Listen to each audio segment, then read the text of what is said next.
Hello and a very good evening to you. You're watching Newsline Digital. I'm Pratibha. Thank you for joining me live. Well, the tensions between India and China have shown no signs of weakening. While diplomatic talks are continuing on one side, India is also taking all measures to ensure that it is militarily ready for any situation that emerges at the border. In fact, the Indian Air Force is using familiarization exercises to spook the Chinese military, and today we take a look at the changes that have been brought along the border to give out the message loud and clear to China. From the deployment of jets after a grand ceremony and Apache attack choppers as well as the Chinook heavy lift helicopters at the forward locations, the Indian Army has aggressively made its stance absolutely clear. The Air Force exercises have been going on as well, and of course, the familiarization exercises are to get familiar with the terrain, which is why military exercises have been going on along the border for weeks now. To explain the challenges in the terrain, the preparedness and much more, Air Marshal B.K. Murli joins us live. Air Marshal, many thanks for joining us. Could you explain the challenges the pilots face in conducting nighttime combat air patrols in the eastern Ladakh region? We'll come to, the challenges that will come in because of the winter season as well as, of course, the topographical challenges as well. But firstly, of course, as we've seen already, the nighttime combat air patrols that are going on, what are the challenges that the pilots face in that kind of a region, Air Marshal? Good evening, Pratibha. Actually, we all know that air power is the ultimate instrument in a war, and it is the air power that wins the battles for any country. History is replete with examples of the use of air power, and even in the subcontinent and particularly in our country, we have we have examples of Kargil war, which was brought to an end by the Mirage 2000 aircraft when it captured the Tiger Hill, when it destroyed the Tiger Hill, and more recently in 2019, our strike on the Balakot by 12 Mirage 2000 aircraft armed with Israeli spy skills. So it's air power that eventually wins a war, and the air power is used in many actually missions. And the aircraft that we have today with the Indian Air Force are capable of being used in multi missions, and whether it is a close air support or whether it is a counter air strike or whether it is a electronic escort or introduction, or for that matter, it's just simple air defense, or what is known as the CAP sorties, combat air patrol sorties. Okay. Now, all this sorties or all these missions will need to be launched once our pilots are they have the full expertise and they have skilled themselves on the aircraft day and night. We call this as the day ops, night ops, and fully ops. Okay. That means day operational, night operational, and fully operational. And when they are fully operational, they are quite capable of launching missions during day and night. They are capable of launching various weapons through the medium of air and pick the targets appropriately and destroy them. Okay. Now, for this kind of a exercise, there is a lot of training that is required, and that is exactly what the Indian Air Force is doing right now. Okay. So, most importantly, I must tell the viewers that it is not really a familiarization sortie. We call it as a sector recce sortie. Sector recce is sector reconnaissance. Okay. It is important for us to actually clearly find out what lays on the ground, what are the discernible features, then put them on the map, then understand its coordinates, and then update our mission computer, or what is known as a MIPS, Mission Information Preparation System, MIPS. So we update our MIPS, and then we are ready to undertake repeated missions in the same area. Okay. That is exactly how Mirage 2000, MiG-29s, MiG-21 Bisons, and recently the Rafale aircraft has also joined the fray.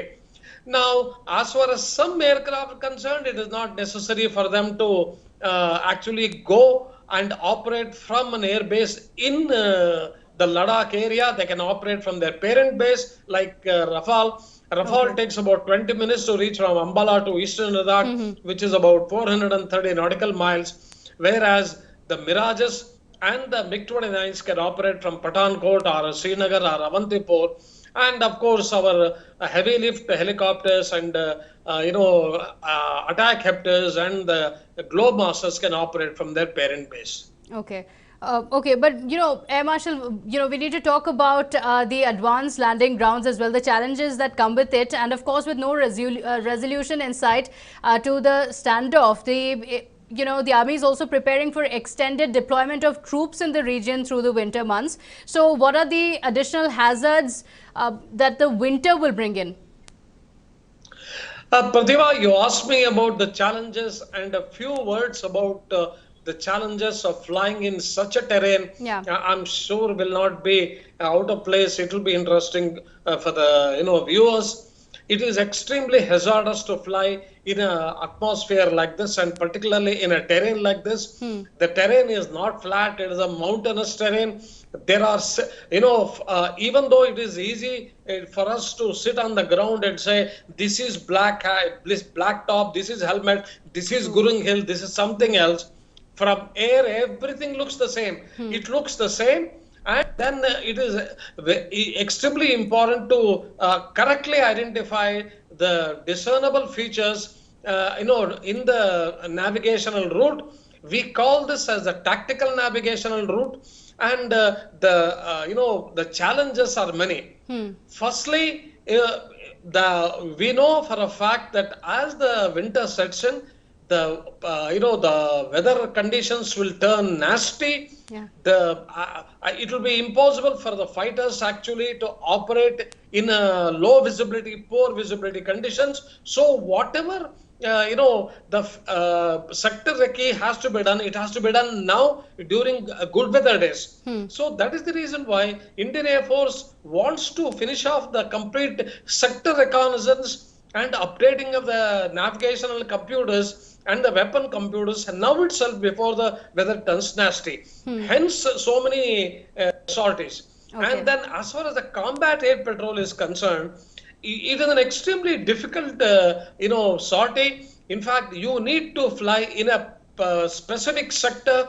In fact, I would like to, quote an example here of the Abhinandan's aircraft. Abhinandan was doing a cap duty from Srinagar when a wave of 22 Pakistani aircraft came towards a line of control. And when he took them on head-on, and then he engaged them in a aerial fight and shot down one F-16. So you need to know exactly where you are flying and where your limitation ends. Yeah. All this is possible only when there is enormous amount of training, specialist training, specific training, and development of the skills by our young pilots.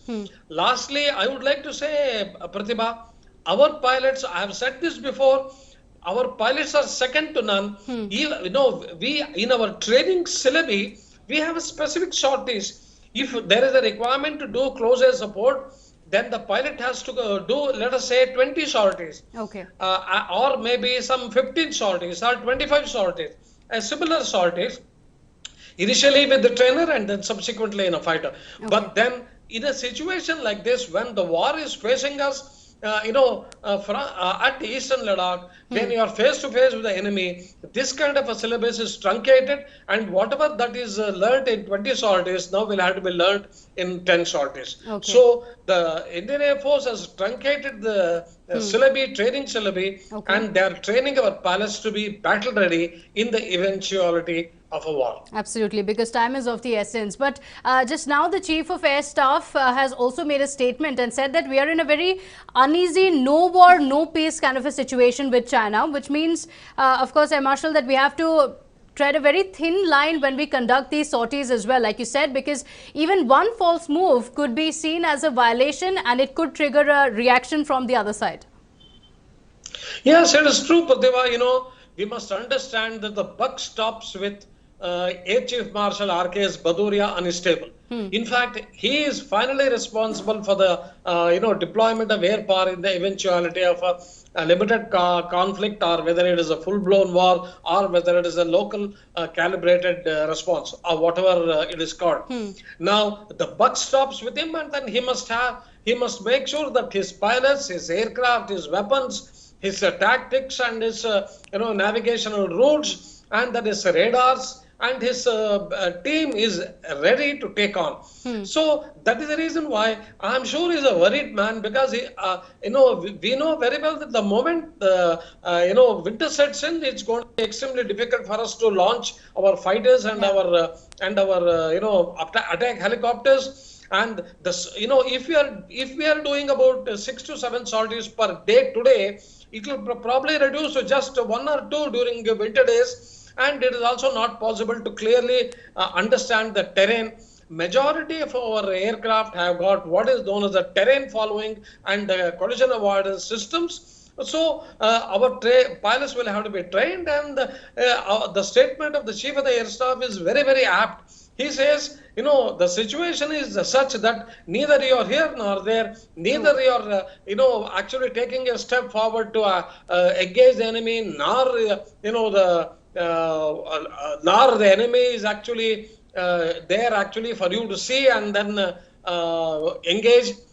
So it is a very awkward and a tricky situation, particularly from the air. So naturally, the Chief of the Air Staff has made a statement like that. Okay. Yes, but then notwithstanding all that, the responsibility of the Indian Air Force is to guard the skies. And now it is most important for us to guard the skies in eastern Ladakh. We need to be battle ready. Our aircraft need to be ready. Our weapons absolutely, installed and ready. And our team and our pilots, in fact, the brave hearts are ready to take on any mission that comes their way. Absolutely. And our deployment also suggests that we are ready for any kind of deployment. Marshal, like you mentioned as well, the Apache attack choppers, C-17 Globe Masters have all been deployed along Ladakh. But if you could just tell us how important their role is, considering the terrain along the border?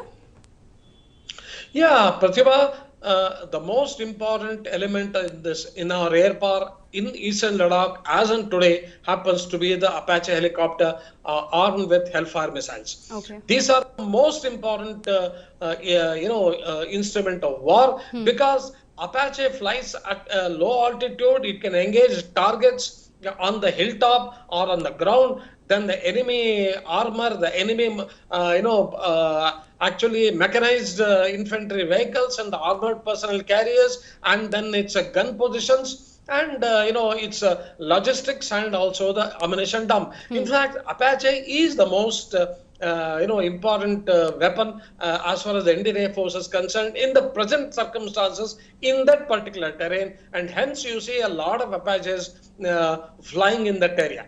No, so it is extremely important for us. And Apache is exactly like any of the modern fighter. It has, in fact, the pilots are skilled. It has got absolutely state-of-the-art avionics, helmet-mounted displays, and then the head-up and head-down displays, multifunction displays, and a wide variety of weapons, and Hellfire, and it can fire beyond visual range and standoff weapons very conveniently. And Apache is a great asset to the Indian Air Force, and it's a very important as of today. And Globemaster, yes, there remains no doubt in our mind that Globemaster is a game changer. In fact, one Globemaster sortie is good enough to transport more than 100 troops fully armed.